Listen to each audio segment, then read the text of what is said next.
Матраимов райымдын бир тууганы чакырылган жок, Искендер.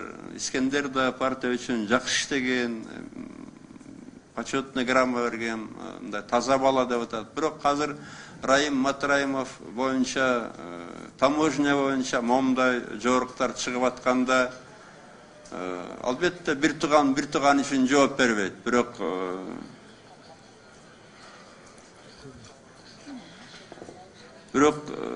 айтып атпаймынбы, өткөн жыл эле ушу таможнядагы махиналашырын айынан бюджетке бир 10 миллиард сомго жакын келбей калган окшойт да. Ошондуктан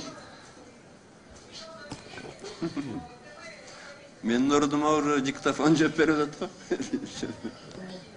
Чуете, заберите, пожалуйста. Уже ошондой да жооп. Эки киши келген жок.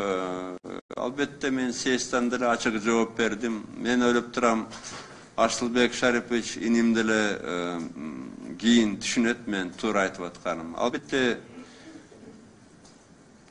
убактылуу жакшы болгону менен аягында бу президент Жээнбековдун аброюна ишенип койгула катуу тиет да. Муну мен айтпасам эч ким айтпайт. Көрүп атам, тескерисинче өтүм эле көкөлөтүп